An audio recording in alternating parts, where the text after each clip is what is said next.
ओम ज्ञानतिमिरन्धस्य ज्ञानाञ्जनशलाकया चक्षुरुन्मीलितं येन तस्मै श्रीगुरवे नमः।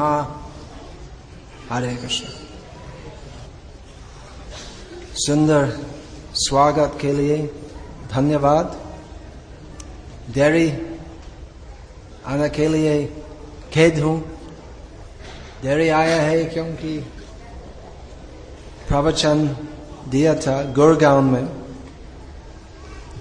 और थोड़ा ऐसे देरी हो गया। देरी होना अच्छा नहीं है। कृष्ण भक्ति में देरी आना अच्छा नहीं है।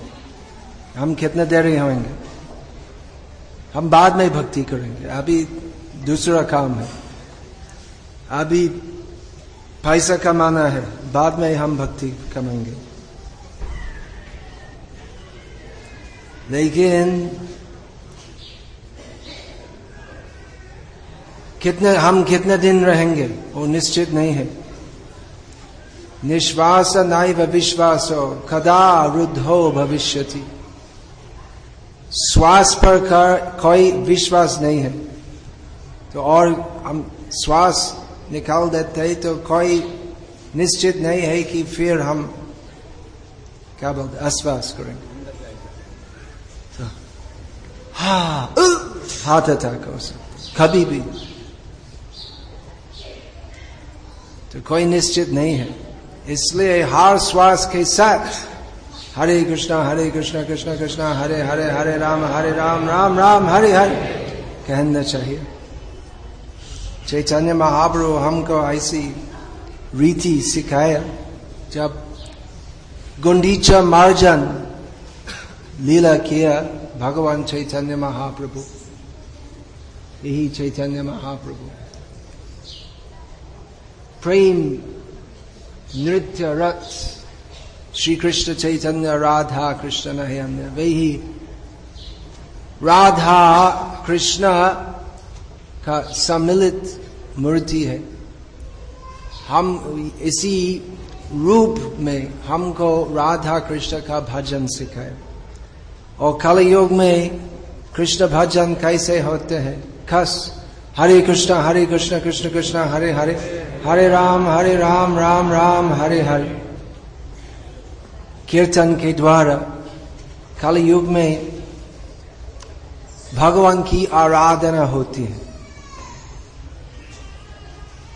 जो गुंडीचा मार्जन की लीला भगवान चैतन्य महाप्रभु हर साल किए थे। भगवान जगन्नाथ कहाँ रहते हैं? कहाँ? पुरी धाम में। वो सही बात बोलते हैं, भगवान जगन्नाथ पुरी में रहते हैं। सही है नहीं? नीलाचल चंद्र अमर प्रभु जगन्नाथ, नीलाचल पुरी धाम।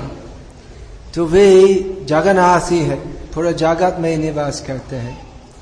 और खस उनका विशाल प्रसिद्ध सुरम्य मंदिर है पुरी धाम में।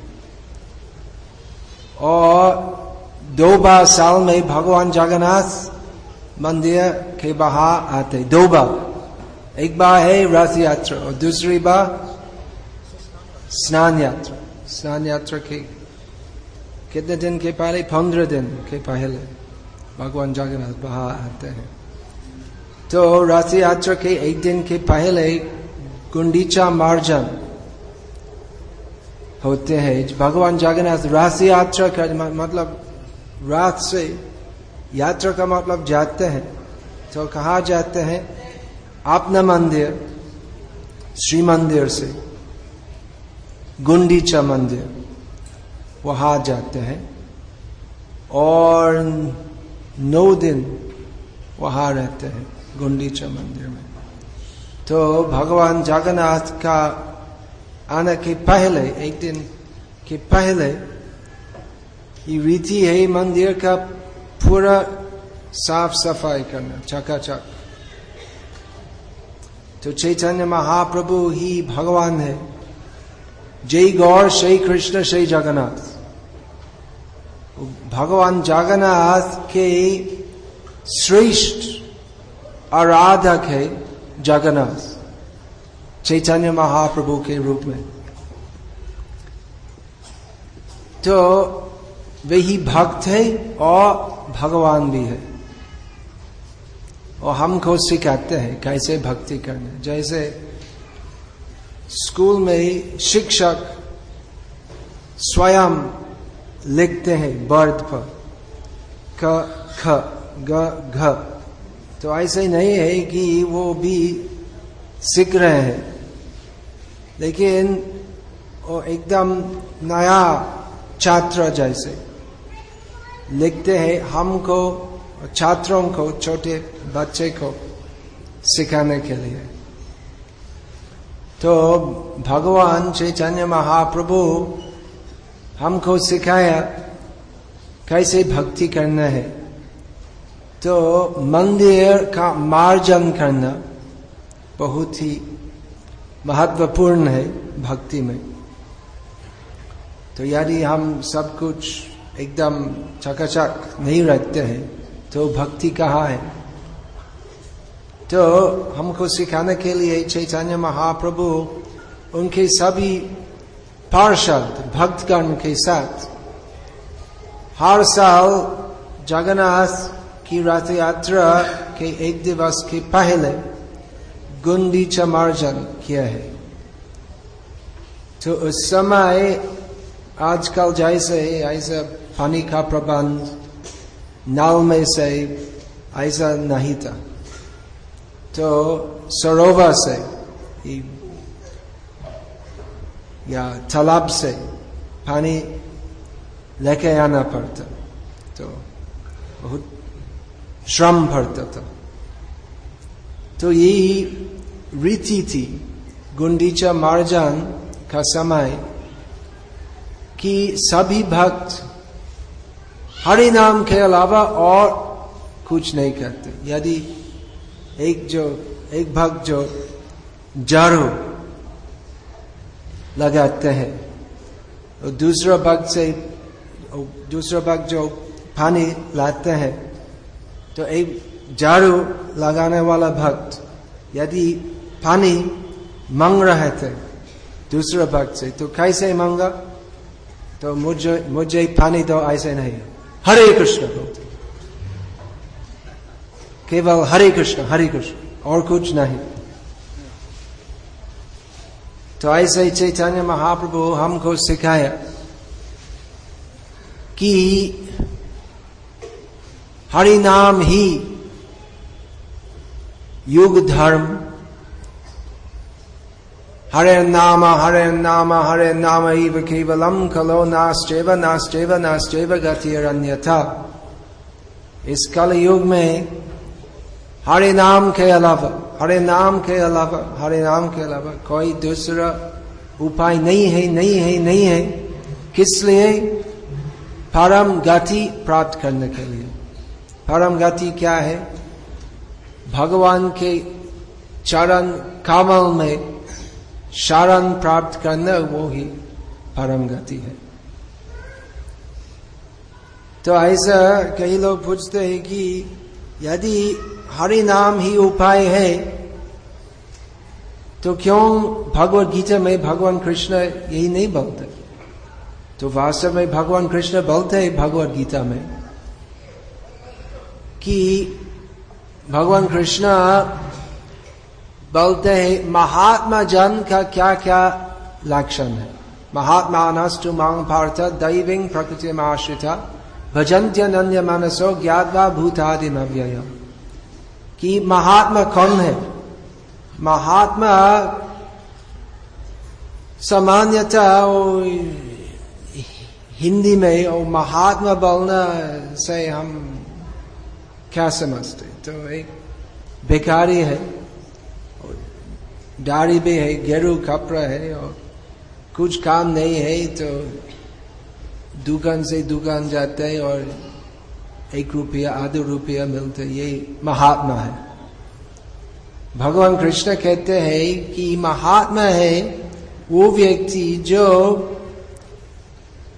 मेरी दैवी शक्ति, अंतरंग शक्ति की शरण में है, दैवीं प्रकृतिम आश्रिता, और भजन्त्यनन्य मनसो, उनका मन से, मन का मतलब मन धन और महात्मा का धन नहीं है, मन धन वचन, ये सबों से अनन्य भजन, कृष्ण का अनन्य भजन करते। अनन्य का मतलब नहीं है कि वो कुछ भजन करते हैं फिर उसके बाद कुछ इंद्रिय तर्पण करते, भोग विलास करते, ऐसा नहीं। उनका जीवन में और कुछ नहीं है कृष्ण सेवा के अलावा, और उसलिए वे भगवान कृष्ण की दैवी प्रकृति की शरण में है। यदि हम कुछ समय भजन करते और उसके पश्चात कुछ इंद्रिय तर्पण के लिए प्रयास करते हैं, भौतिक स्वार्थ के लिए प्रयास करते हैं, तो हम कैसे भगवान की अंतरंगा शक्ति श्री राधा, श्री सीता देवी की शरण में आ सकते? ये सब भौतिक इंद्रिय तर्पण का प्रयास भगवान की महामाया, बहिरंग माया शक्ति से संचालित होते हैं। तो महात्मा कौन है जो सदैव भगवान की सेवा में युक्त रहते हैं, और ऐसे कहते हैं क्योंकि जानते हैं कि भगवान कृष्ण ही परम सत्य ही है। भजन्त्यनन्य मनसो ज्ञात्वा भूतादिम अव्ययम्, वे ही अव्यय है। इसका मतलब है कि भगवान कृष्ण कोई भौतिक पदार्थ जैसे काल से सीमित है। भगवान कृष्ण त्रिकाल में सदैव परम पुरुष ही है, और श्री कृष्ण की श्रेष्ठता, श्री कृष्ण की भगवता में कभी भी कुछ क्षीण नहीं होते हैं। तो वो महात्मा का मूल लक्षण है कि वे सदैव भगवान का समर्पित, आत्मसमर्पित भजन में नियुक्त रहते हैं। और कैसे वो भजन करते हैं? सततम कीर्तयन्तो माम, सदैव कृष्ण का कीर्तन करते हैं। यथंतश्च दृढ़व्रताः, और दृढ़ता से कृष्ण की सेवा करते हैं। सततम कीर्तयन्तो मां यथंतश्च दृढ़व्रताः नमस्यन्तश्च मां भक्त्या नित्ययुक्ता उपासते। और नमस्कार, नमन करते हैं। इसका मतलब नमन करना, प्रणाम, दंडवत। हम क्यों करते हैं? कोई है जो ऐसे पूछते, क्यों नमन करने, क्यों सिर नीचे रखने, सिर ऊपर रखने है? मैं बोल रहा हूं, कौन है मेरे ऊपर? कौन है तो बहुत ही है। कौन है मान्य प्रधानमंत्री के ऊपर? राष्ट्रपति। राष्ट्रपति के ऊपर कौन है? अमेरिका का राष्ट्रपति करीब। भारत के राष्ट्रपति के ऊपर है इंद्र, चंद्र, वायु इत्यादि देवगण, और राष्ट्रपति की पत्नी। और इंद्र के ऊपर कौन है? शिव, ब्रह्मा, और शिव और ब्रह्मा के ऊपर कौन है? कृष्ण भगवान। इसलिए हम ही बहुत भाग्यवान हैं अवसर प्राप्त करना भगवान के सामने नमस्कार करना। ऐसा नहीं है कि मैं बहुत बड़ा हूं, ये तो यही माया है। तो महात्मा जन जानते हैं कि मेरा स्वार्थ, वास्तव स्वार्थ संपादित होते हैं भगवान श्री कृष्ण के सामने दंडवत प्रणाम करने से और उनका कीर्तन करने से। सततम कीर्तयन्तो मां, भगवद गीता में श्री कृष्ण कहते हैं कि महात्मा जन सदैव उनका कीर्तन करते हैं। भगवान श्री कृष्ण का अंतिम उपदेश भगवद गीता में क्या है? सर्वधर्मान् परित्यज्य माम एक, एक्चुअली दो प्रसिद्ध श्लोक एक साथ ही है। मन्मना भव मद्भक्तो मध्याजी मां नमस्करो, फिर बोलते नमस्करो, नमस्कार करो। फिर सर्वधर्मान् परित्यज्य मामेकं शरणं व्रज, और सभी प्रकार के उपधर्म, कल्पित धर्म, निम्न धर्म, वो सब कुछ परित्याग करके यही धर्म ग्रहण करो जिससे तुम्हारा परम कल्याण होगा। मामेकं शरणं व्रज। तो भगवान कृष्ण बोले मेरे चरण पर एकांत शरण लो, तो हम क्यों हरे कृष्ण कृष्ण कृष्ण हरे हरे, हरे राम राम राम हरे हरे कीर्तन करते हैं? यदि भगवान हमको बोलते हैं उनके चरण में शरण लेना, हम क्यों हरे कृष्ण कीर्तन करते? क्योंकि हरे कृष्ण कीर्तन करना यही उपाय है शरण लेने के लिए, और वो ही भगवान का शरण लेना है, यही उपाय है। सदैव हरे कृष्ण नाम कीर्तन करना वो ही शरण लेना है। और यदि हमारी कुछ भी आपत्ति है भगवान का नाम लेने में, तो कैसे हम शरण ले सकते? कैसे हम शरण लेंगे? हम शरण लेंगे जैसे भगवान हमको आदेश देते हैं शरण लेने। भगवान क्या कहते हैं कि महात्मा जन सदैव सतत कीर्तन करते हैं। सततम कीर्तयन्तो माम, कृष्ण का कीर्तन। कीर्तन करना दूसरे व्यक्तियों की प्रशंसा करना वो वृत्ति है सब लोग की। यदि हम कृष्ण का कीर्तन नहीं करते हैं तो हम एक क्रिकेट प्लेयर का कीर्तन करेंगे, या क्या फिल्म स्टार का कीर्तन करेंगे, या पॉलिटिशियन का कीर्तन करेंगे। लेकिन उससे क्या फायदा होता है? उससे कुछ मनोरंजन हो सकते, या पॉलिटिशियन का कीर्तन करने से हम कुछ अवसर मिल सकते। अवसर, और सब पॉलिटिशियन तो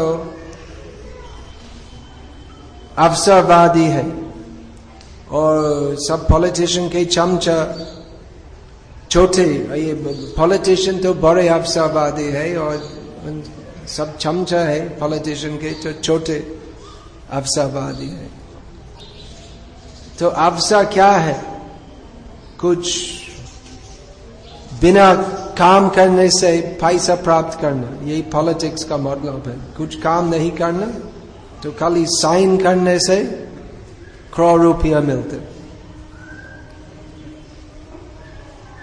तो ऐसा हम अन्याय से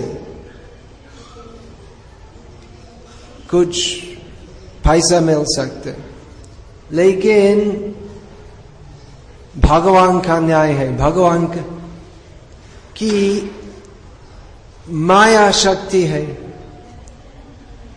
जिसके द्वारा जो अन्याय से पैसा कमाते हैं दंडित होते हैं। तो इसलिए हम अनुमोदन नहीं कर सकते हैं पॉलिटिशियन का कीर्तन करना या क्रिकेट प्लेयर का कीर्तन करना या किसी ऐसा कोई मायाबद्ध जीव का कीर्तन करने से बहुत क्षणिक फायदा हम मिल सकते हैं, लेकिन उसका परिणाम होगा महान दुख। तो कृष्ण का कीर्तन करो। यदि आप अवसरवादी हो तो बड़ा अवसर लेना चाहिए, और सबसे बड़ा अवसर है कृष्ण सेवा प्राप्त करना, जिससे हमारा पूर्ण और सनातन कल्याण होगा। तो यही अवसर लो। यदि हम चमचागिरी करते हैं तो सबसे बड़ा व्यक्ति का चमचा होना चाहिए, सबसे बड़ा व्यक्ति है कृष्ण। लेकिन चमचा का मतलब जो कपट दोस्ती करते हैं खुद का स्वार्थ के लिए, तो भक्ति में ऐसा नहीं होते, कपटी नहीं चलते हैं भक्ति में। भगवान अंतर्यामी है, सबका हृदय को देखते हैं। तो यदि हम हरे कृष्ण कीर्तन करते हैं लेकिन कृष्ण से कुछ लेना चाहते हैं भौतिक स्वार्थ के लिए, तो करीब कृष्ण की कृपा से हम वो ही वर मिलेंगे, लेकिन प्रेम भक्ति नहीं मिलेंगे। तो अवसरवादी अगर हो तो बुद्धिमान होना चाहिए। तो सबसे बड़ा व्यक्ति है प्रधानमंत्री से बड़ा है, और उनसे सबसे बड़ा वरदान हम क्या मिल सकते हैं? वो ही यही अवसर प्राप्त करना, उनके सामने दंडवत प्रणाम करना और उनकी भक्तों की सेवा में अधिष्ठित होना। तो मूर्ख लोग धन, जन, सुंदरी, स्वर्गवास इत्यादि के लिए भगवान के पास जाके मांगते हैं, और बुद्धिमान जन चैतन्य महाप्रभु की शिक्षा के अनुसार क्या मांगते हैं? न धनम, न जानम, न सुंदरीम, कवितम वा जगदीश कामये, मम जन्मनि जन्मनीश्वरे भव तद भक्ति राहिति गीतवाई। क्या मांगते हैं भगवान से? तो नहीं चाहते हूं धन। धन से क्या होता है? धन, इस भौतिक जगत में धन क्या है? चंचला। लक्ष्मी का एक नाम है चंचला। तो एक जगह में नहीं रहते, इस भौतिक जगह में एक जगह में नहीं रहते, तो खाली एक जगह में रहती है लक्ष्मी भगवान नारायण के वक्षस्थल पर। तो इसलिए यदि हम लक्ष्मी देवी का सनातन स्थायी वर प्राप्त करना चाहते हैं तो लक्ष्मी भगवान नारायण के साथ दोनों लक्ष्मी नारायण की पूजा करना चाहिए। लक्ष्मी पूजा करते हैं लोग, लक्ष्मी जो नारायण से अलग है, भिन्न है, लेकिन वो लक्ष्मी तो लक्ष्मी नहीं है। जो धन लक्ष्मी, धन्य लक्ष्मी, भाग्य लक्ष्मी, ये सब नवलक्ष्मी की पूजा होती है, वो लक्ष्मी का नाम है महामाया की पूजा होती है। लक्ष्मी है नारायण की पत्नी,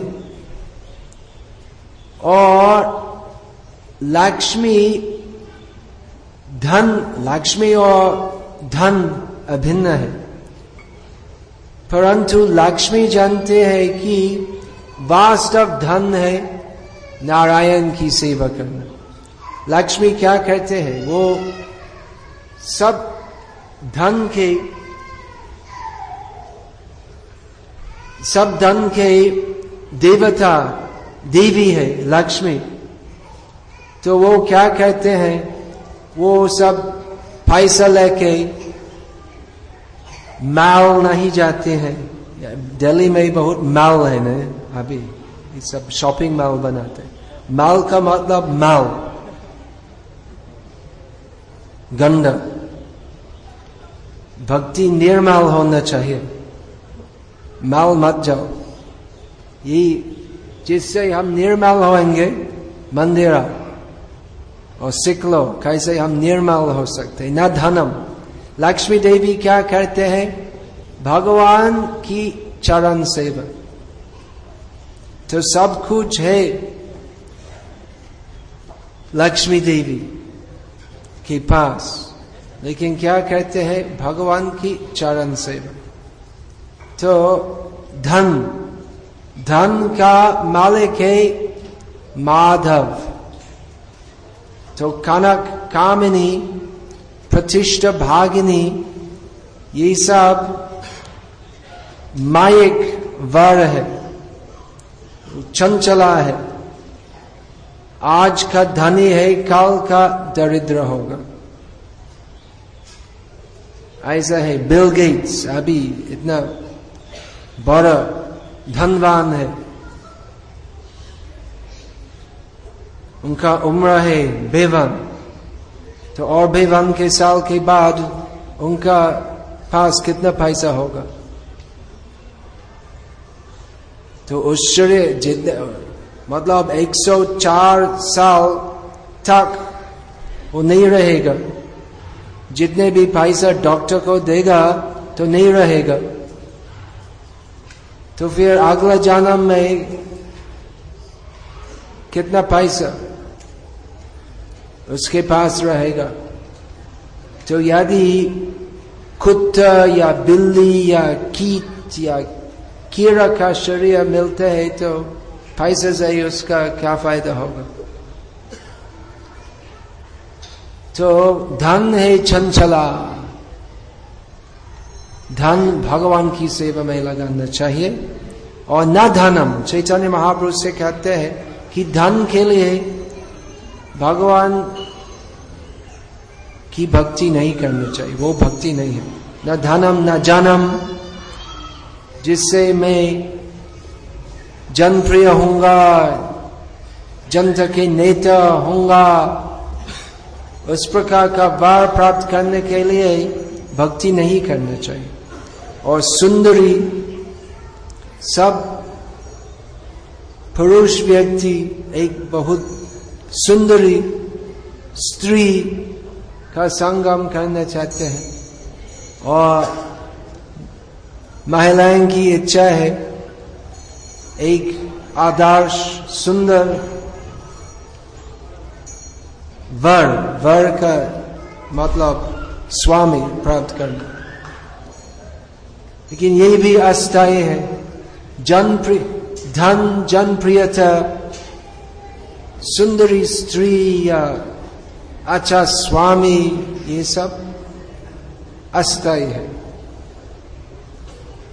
तो स्वर्गवास वो भी अस्थायी है। तो इसलिए बुद्धिमान लोग धन, जन, सुंदरी, स्वर्गवास इत्यादि वह प्राप्त करने के लिए प्रार्थना नहीं करते हैं, प्रयास करते हैं मोक्ष के लिए।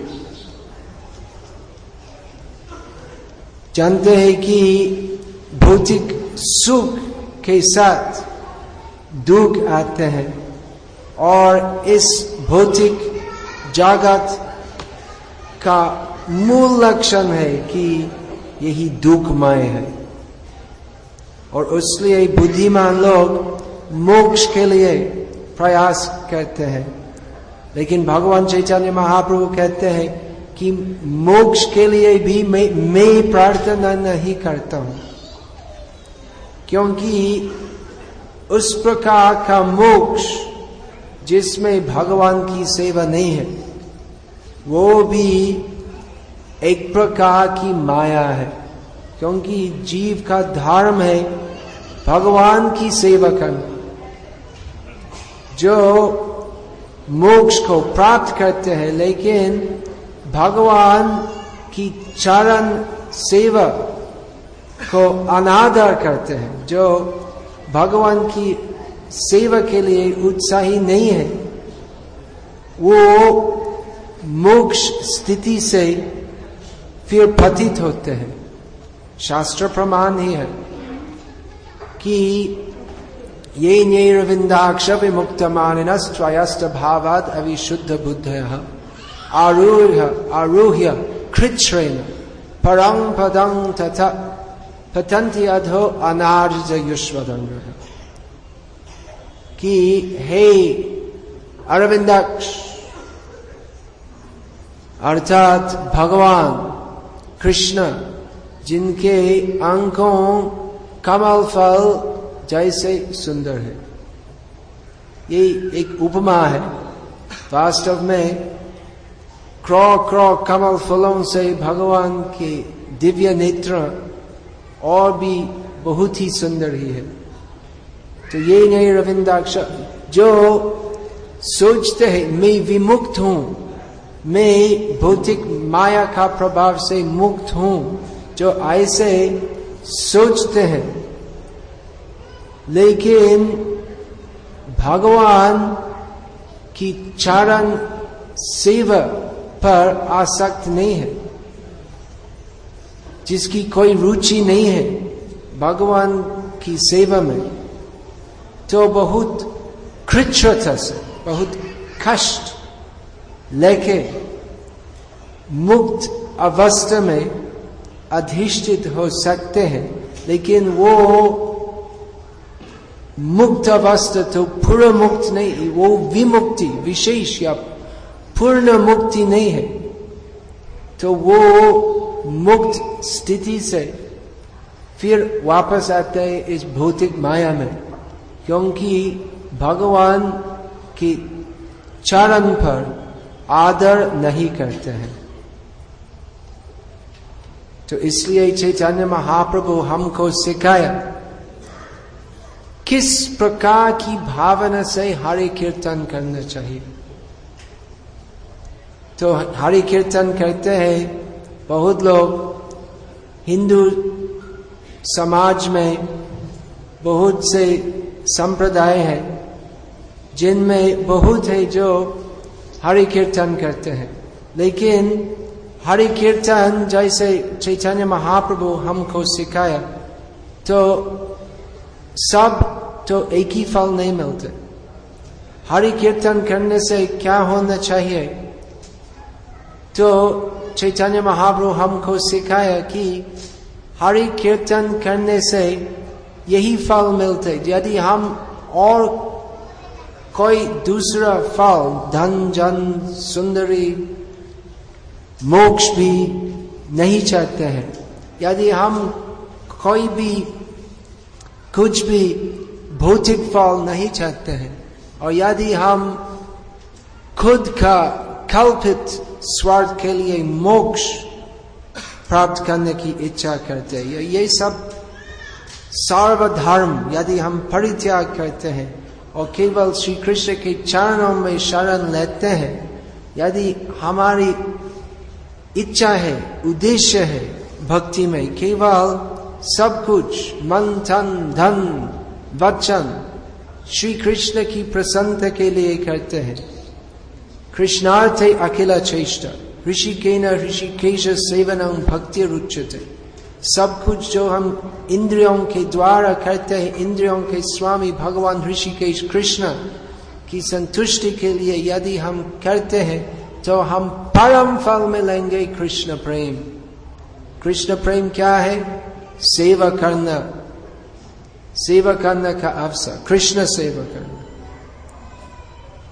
तो यदि हम चैतन्य महाप्रभु की शिक्षा के अनुसार भक्ति करते हैं तो हम इसी फल मिलेंगे। लेकिन यदि हम मायावाद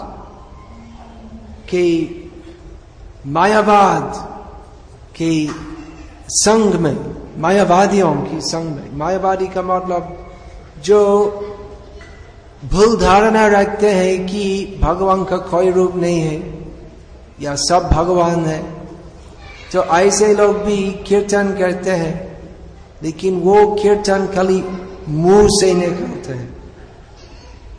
वो हृदय में ये दूषित आकांक्षा है कि कीर्तन करने से मैं स्वयं भगवान बन जाऊंगा।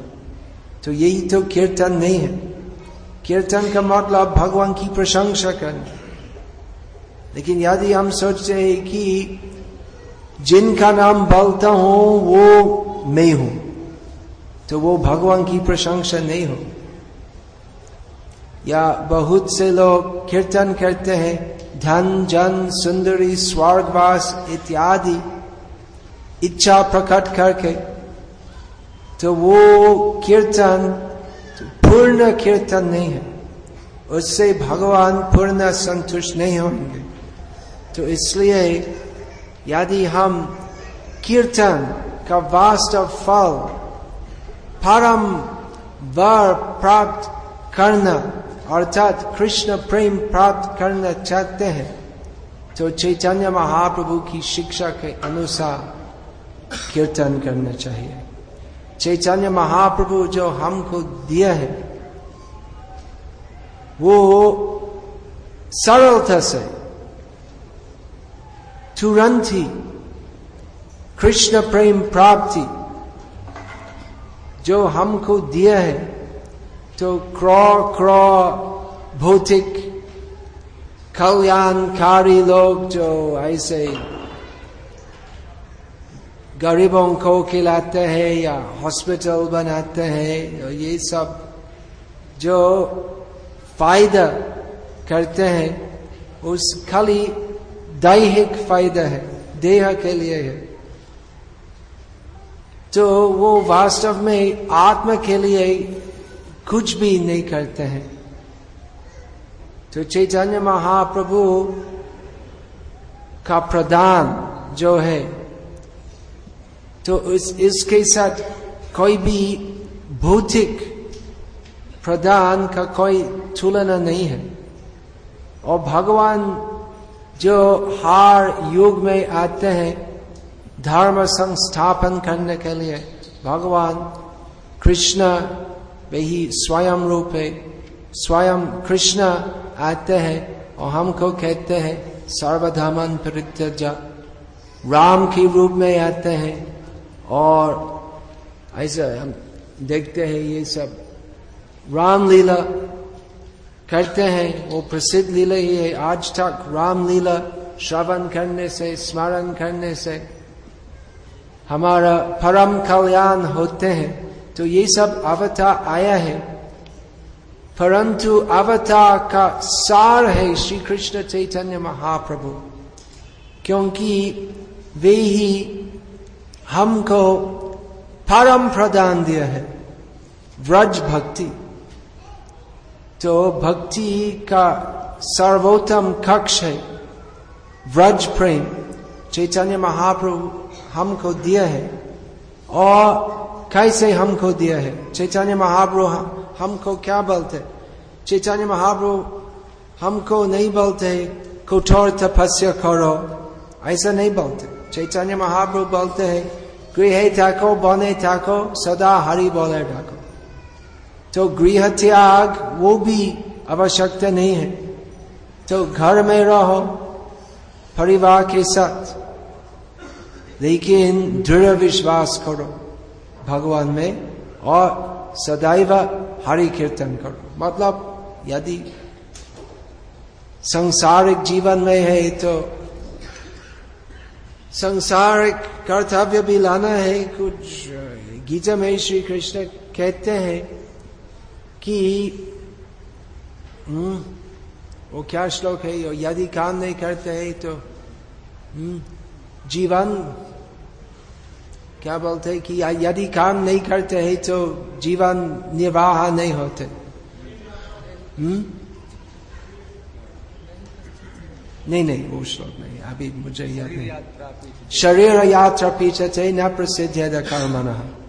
तो कुछ काम भी करना चाहिए, लेकिन जीवन का केंद्र, जीवन का उद्देश्य होना चाहिए कृष्ण भक्ति। नहीं है कि मेरा उद्देश्य है बिल गेट्स जैसे बड़ा धनी, ऐसा नहीं। हमारा जीवन का उद्देश्य है गोपी भारतु पद कमलयो दास दास अनुदास, कृष्ण के दास अनुदास अनुदास होना। तो खस हरि कीर्तन के द्वारा यही संभव है। चैतन्य महाप्रभु हमको इस सरल उपाय दिया है। उपाय ही सरल है, फिर भी उससे हम परम वरदान मिल सकते। यही चैतन्य महाप्रभु की कृपा है। श्री कृष्ण चैतन्य महाप्रभु की जय। तो देरी आया हूं, इसलिए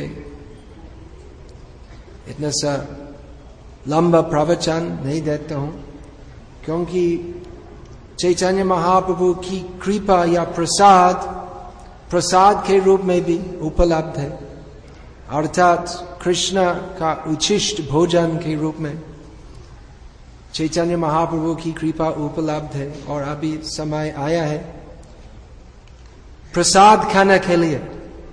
वो सही है, प्रसाद नहीं, प्रसाद का सेवन करना। हम भोगी नहीं है, हम प्रसाद जो कृष्ण भगवान से अभिन्न है, प्रसाद का सेवन करना है, ग्रहण करना है। सेवन, प्रसाद सेवन। हम नहीं खाते हैं, ऐसा लगता है कि हम खाते, लेकिन खाते इसमें ये भावना है कि मैं भुगता हूं। मैं भुगता नहीं हूं, मैं कृष्ण के उच्छिष्ट भोजन की सेवी हूं। तो यही प्रसाद ग्रहण करने की भावना है। समय आया है उसलिए हम कृष्ण सेवा के लिए आया है। वही संभव है इस कलयुग में, विशेषकर चैतन्य महाप्रभु की कृपा से। दुर्भाग्य है कि ज्यादा लोग चैतन्य महाप्रभु के बारे में बहुत नहीं जानते हैं, और जिससे लोग का भाग्य हो सकता है चैतन्य महाप्रभु के बारे में पता मिलना। मैंने श्रील प्रभुपाद की सेवा में एक पुस्तिका लिखी, प्रेम अवतार श्री चैतन्य महाप्रभु, ये पुस्तक का नाम है, जिसमें संक्षेप में श्री चैतन्य चरितामृत, श्री चैतन्य भागवत, श्री चैतन्य मंगल से उद्धृत चैतन्य महाप्रभु की लीला कथा है और शिक्षा प्रणाली है। तो अभी वो पुस्तक मैंने अंग्रेजी में लिखी और अभी प्रथम बार दिल्ली में ये पुस्तक उपलब्ध है। तो जिससे आपका चैतन्य कथा ज्ञान होगा, जरा सा इस पुस्तक लीजिए। और मैंने और कहीं पुस्तक भी लिखी, ये सब यहाँ से उपलब्ध होगा अभी। अच्छा, यही पुस्तक है जो जितामित्र प्रभु ने कहा वो प्रवचन के पहले, कृष्ण भावनामृत प्रबोधिनी, एक व्यवहारिक मार्गदर्शिका है। तो कैसे घर पर या आश्रम पर कृष्ण भक्ति करना है, कैसे तिलक लगाना है, क्या क्या मंत्र बोलना है तिलक लगाने का समय, कैसे घर पर पूजा वेदी स्थापन करना है, और कैसे सरल रीति के अनुसार तो पूजा अर्चन करना है, भोग लगाना इत्यादि। तो ये सब इसी पुस्तक में मिलते हैं। चैतन्य महाप्रभु ये पुस्तक अंग्रेजी, हिंदी और श्रील प्रभुपाद की प्रशंसा,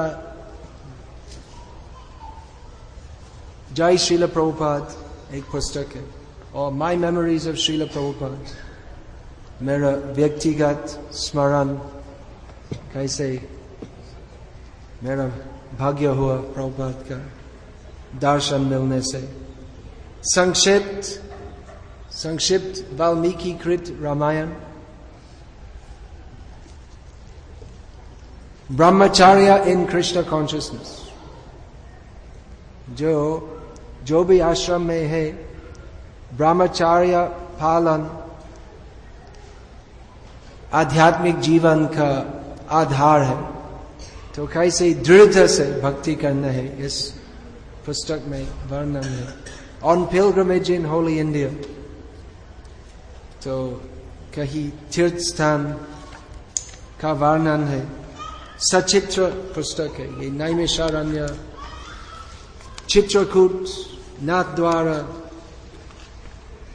इत्यादि तीर्थ स्थान का वर्णन है इसी पुस्तक में। और क्या glimpses of traditional Indian life, भारतीय संस्कृति का वर्णन है जो आप लोग दिल्ली रहने वाले नहीं जानते हैं। तो कैसे पूर्व काल में और आज तक में थोड़ा सा अभी तक चलते हैं, वो धार्मिक सरल सुंदर जीवन शैली। You should read this book to learn. Prabhupada की एक इच्छा थी पूरा दुनिया में भारतीय धार्मिक संस्कृति स्थापन करना। दुख की बात है कि आधुनिक भारतीयों खुद की संस्कृति के बारे में कुछ भी ज्ञान नहीं है और रुचि भी नहीं है। तो आप सीख ले तो कैसे ओरिजिनल ब्रजवासियों जैसे, नंद महाराज जैसे कैसे जीवन बीतना है। और क्या है, कुछ सीडी और डीवीडी और वीसीडी भी है जिसमें मेरे कुछ प्रवचन है। हरे कृष्ण। तो अभी समाप्ति है, कृष्ण प्रसाद सेवा होगी, और अगर कोई पुस्तक लेना चाहते हैं जरूर से आइए और पुस्तक में हस्ताक्षर